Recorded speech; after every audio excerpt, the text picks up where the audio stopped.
Well, here we are again, folks. I'd like to jump over to the book of John in chapter 10.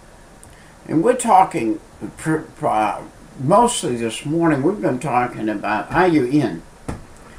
Adam was in and lost his in by sin. Eve was in and lost her in by sin. And then God had to kill an animal for each one to cover them with a skin. And they had to stand on their own 2 feet. The woman couldn't go in on her husband's, the way her husband did. She had to go in for herself the same way, but blood had to be shed for her too. And blood was shed for him.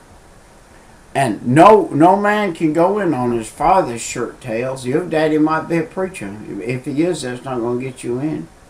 Your wife might be a Christian, sir, but that's not going to get you in. Your husband may be a Christian lady, but that's not going to get you in. What's going to get you in is yourself. Children, your parents are not going to get you in. They may be Christians. They may follow the Lord. They may have followed the Lord all your life, and that's all you've seen.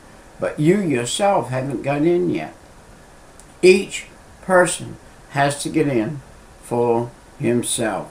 Verily, verily, I say unto you, Jesus speaking here, chapter 10 of John. Verily, verily, twice he says verily. Listen to me. He's saying, verily, verily, I say unto you, he that entereth not by the door into the sheepfold, but climbeth up some other way, the same is a thief and a robber.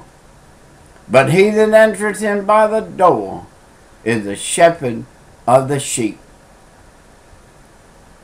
And to him the porter openeth, and the sheep hear his voice. The porter openeth the door. That would be Jesus. If you decide, and he's sowed in your heart, and you decide that you're going to follow him and open the door, to him the porter openeth the door. And the sheep hear his voice. And he calleth to his own sheep by name, and leadeth them out. And when he putteth them forth, his own sheep, he goeth before them, and the sheep follow him, for they know his voice. And a stranger will they not follow, but will flee from him, for they know not the voice of a stranger. Now, we are likened as sheep, and a sheep knows his master, knows his shepherd. Over here we read about 10 lepers today. One came back. He knew the master. The other 9, we don't know what happened to them. And then we found out in the ark, Noah, we found righteousness in the eyes of God.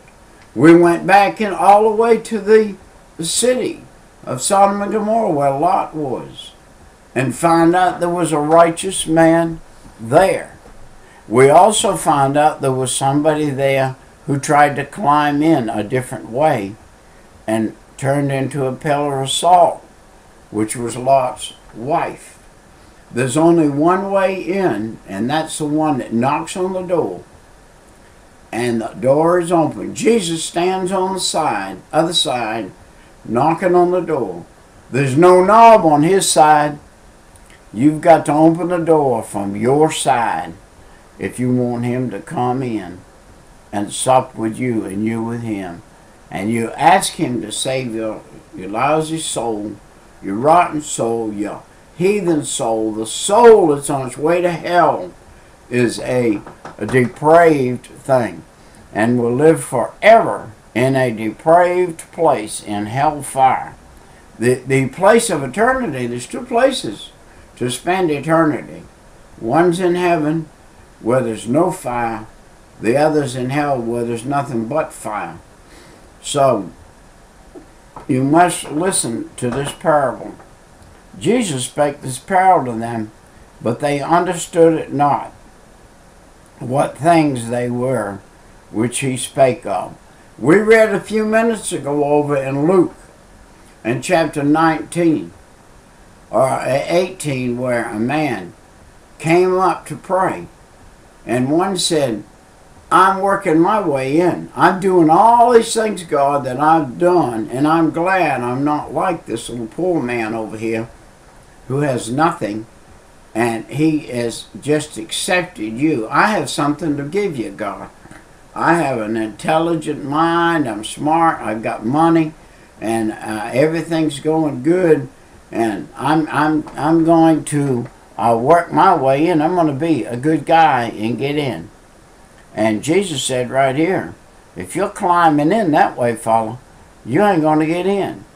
The only way you're going to come in is through this door. Otherwise, you're a thief and a robber. And then we saw over in Luke another thing in the parable in chapter 19. Except a man come as a little child. What does a little child do? A child has faith in his mom and daddy to feed him. A child has faith in his mom and daddy to catch him when he falls. A child has faith in his mom and daddy to take care of him. A child comes home when he's got old enough, so he's in school and he needs 10 cents for something. He says, Daddy, can I have a dime? And Daddy takes a dime out of his pocket and gives it to the child. That is the example, exact example of what Jesus requires from us. If we need a dime, if we need $10, if we need $1,000, we're supposed to come to Jesus and say, I need $10. I need $20. I need $1,000. And Jesus will take it out of his pocket and give it to you if it's a cause that he needs. And then we saw another thing over in the parable. We saw the fact that some talents were given to some people. And they a couple of them used their talents correctly. And because they did, they received a great reward. But we see also one of those three that were talked about by Jesus there didn't do right with his talent. He proved himself to not be in the fold. He was a wolf in sheep's clothing. Now we talked about the sheep coming into the sheepfold, and they know their master. Now if you don't know your master, then you're not in the fold. I was in Jerusalem myself one time, back in '73, and I watched sheep herders come to bring their sheep to water. I watched the sheep go down there, some 400 or 500 sheep, all down there drinking from a still waters. And a man came out and he went, ay, ay, ay, ay, ay, ay, like this, and 13 sheep came up. And they followed that man. They were his 13 sheep. There was 500 sheep down there. How come only 13 came out? Because there were 13 that knew their master's call. Another man came down and went, ay, ay, ay, ay, ay, and 30 sheep came out. And those 30 sheep followed that master. And he went a different direction. They were both masters of sheepfolds, and they went two different directions, yet they were the same. And then another man came down and went, ay, ay, ay, ay, ay, ay, and a whole herd of 100 or more came. And they followed that man. Why? Because they were of him. He was their shepherd. And none of those sheep followed a man that was not their shepherd. They were smart enough to know their shepherd. Do you know your shepherd today? Do you know who you're following today? Do I know who I'm following today? Yes, I do. I'm following Jesus Christ as my Lord of Lords, King of Kings, the only great potentate, the only God of gods, the unknown God of the Corinthian church, that they found later on that the unknown God was their God, and they had to put down the false gods and take on that God. Well, listen, folks, our time has come and gone. It's been good to be with you. Get in the Word. read the Word, study the Word,